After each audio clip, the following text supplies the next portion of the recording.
What is oligarchy? Well, oligarchy, the rule of the rich, is a very old idea. For example, oligarchy was one of 6 different types of government that was described thousands of years ago by the ancient Greek philosopher Aristotle. So let me explain this for you. It's pretty simple, really, and it's a useful thing to know. It helps you understand politics a lot better. By the way, I'm Dr. Andrew Moore. I'm a professor of great books at St. Thomas University, and on this channel, I make videos about politics, philosophy, and culture. So long ago, Aristotle said that there are only 6 types of government, and you can divide them up in 2 ways. First, you can divide them up by number. Do you have one ruler?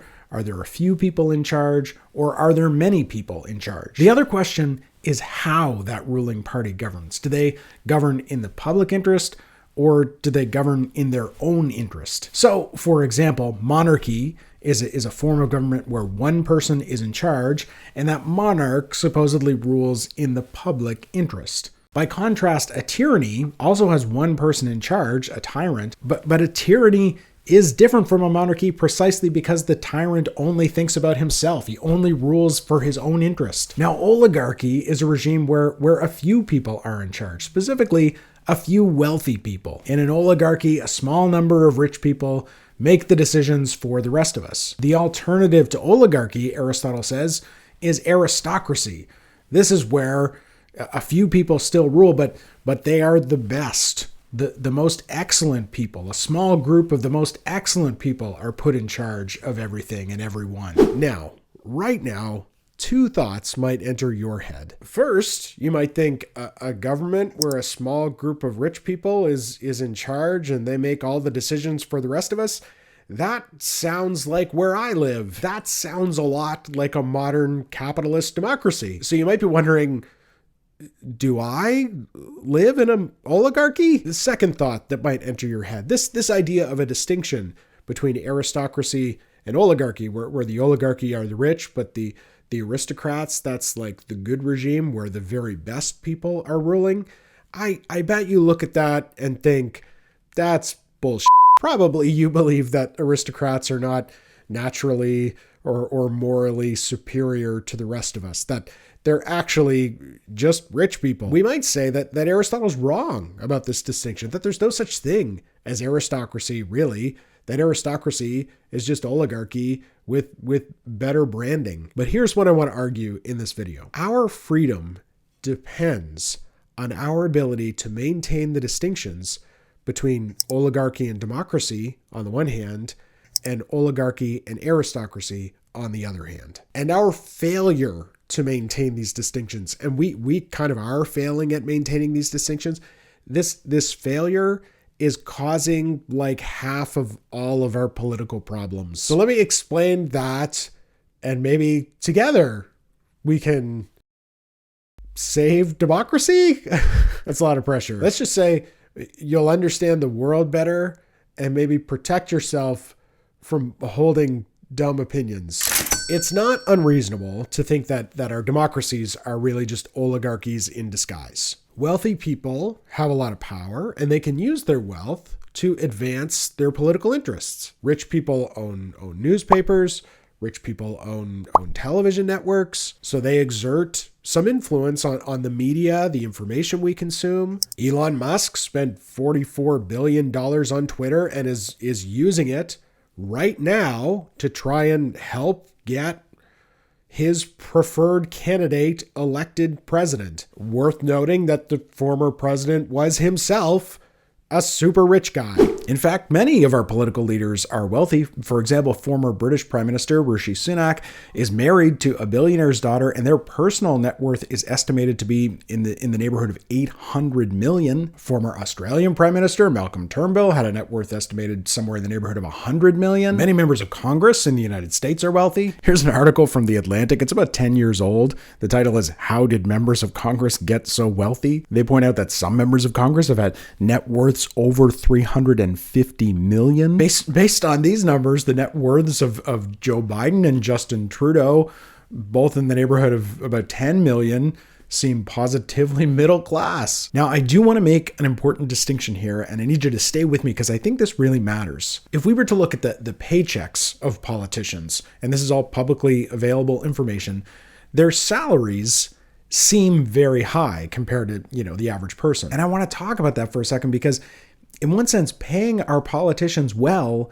is a pro-democracy move. So if we look at the United States Senate, for example, we can see back in the 1700s, they made $6. That's kind of funny. But today they make about $174,000 a year. Canadian Parliament, members of Parliament make about 203,000 Canadian dollars. If we look in the UK, annual salary is £91,000. Now, those are pretty respectable paychecks. But here's the thing. If we care about democracy, we actually need to pay our democratic leaders pretty well. Specifically, we need to pay them a competitive salary because if we don't, all of the talented, competent, intelligent people will go to work in the private sector. If you're going to make way more money working for a law firm or a pharmaceutical company, why would you dedicate yourself to public service? We need to be able to recruit at least some of the talented, ambitious people into politics.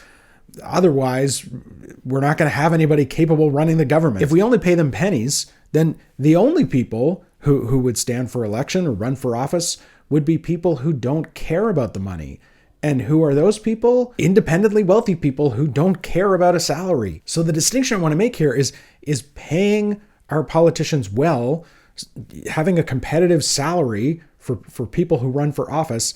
That's a pro-democracy move because we need to make politics a viable career for educated, competent people. Sometimes we get really exercised about the paychecks for elected officials. That to me is not really a concern. The real concern is people who are independently wealthy, who don't need a job. How many of the people who govern us are so wealthy that their interests just don't align with the interests of most people? Also, incidentally, if you're wondering why my shirt keeps changing, it's because it's taking me forever to edit this video. I started working on this in late September. Now it's almost Halloween. There's a lot to say about oligarchy. The influence of money in politics is a problem. However, I think most modern democracies do remain democracies insofar as the people still ultimately have decision-making power. So the answer to the question, are democracies just oligarchies or do we live in an oligarchy? The answer to those questions is no, I think. But just because we don't live in oligarchies doesn't mean we don't have oligarchs. We do have oligarchs, and they are pushing for more influence and control all the time. That's just kind of what oligarchs do. Machiavelli tells us something about this. Machiavelli was one of the most influential political thinkers ever, right?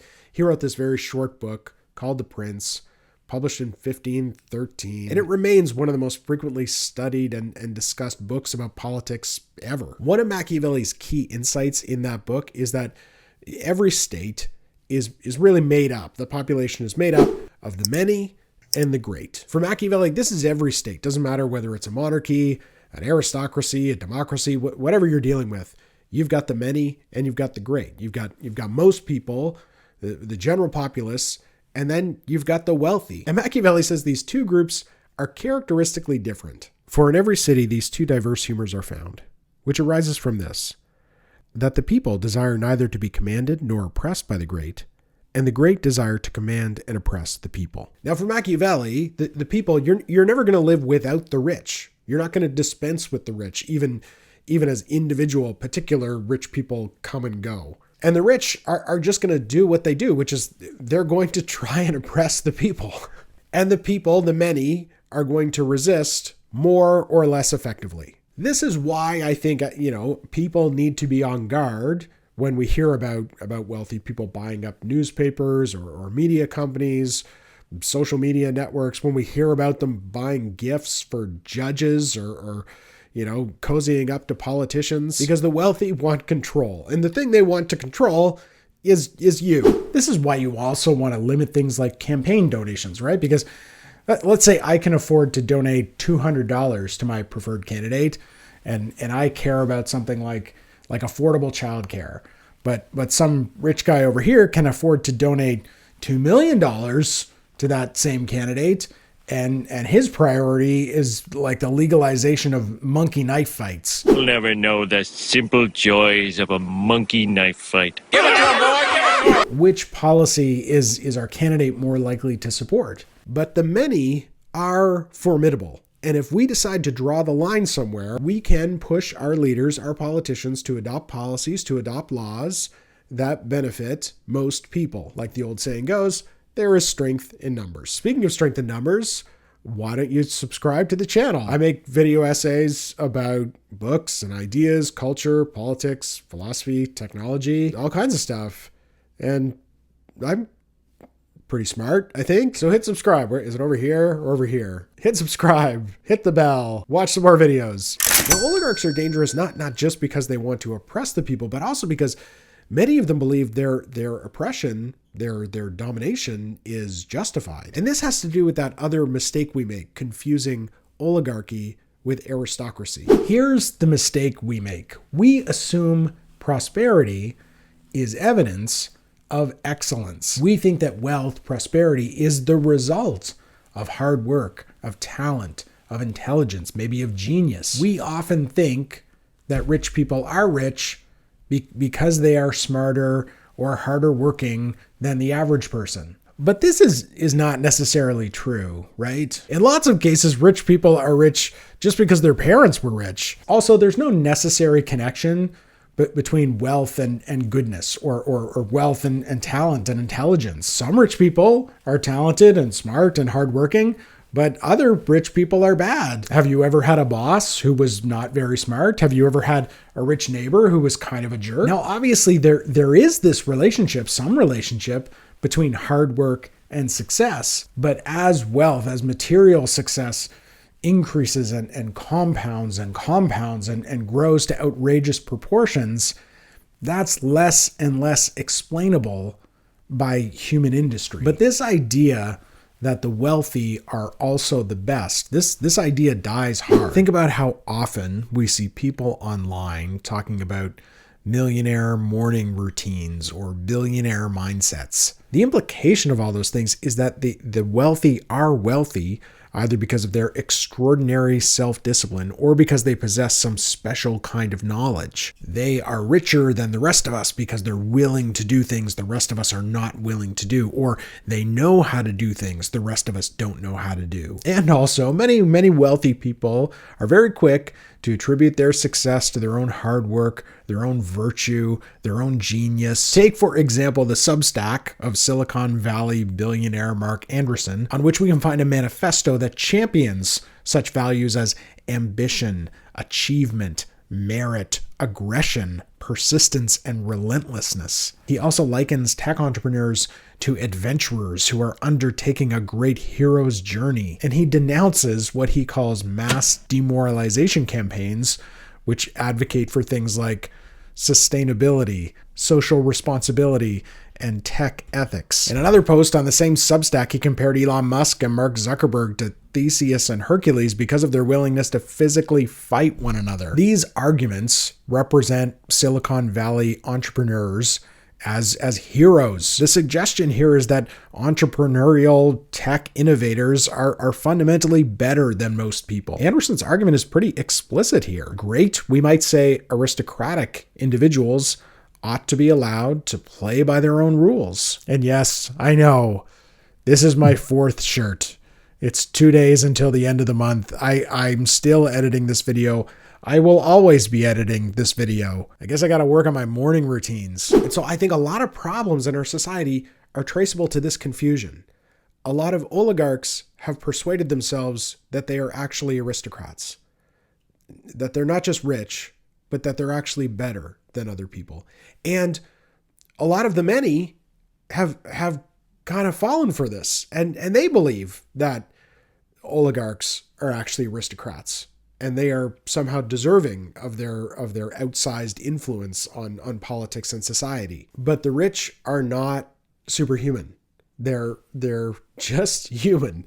They will age, they will get sick, they will decay, like the rest of us. And it's incredibly important to remember that the power of the people is always greater than that of the rich. Machiavelli, for instance, argued that a politician can choose to either be supported by the rich or to be supported by the people. That those are the two paths for a politician to acquire power. And in Machiavelli's account, the politician is always better off founding themselves on the people. One cannot satisfy the great with decency and without injury to others, but one can satisfy the people.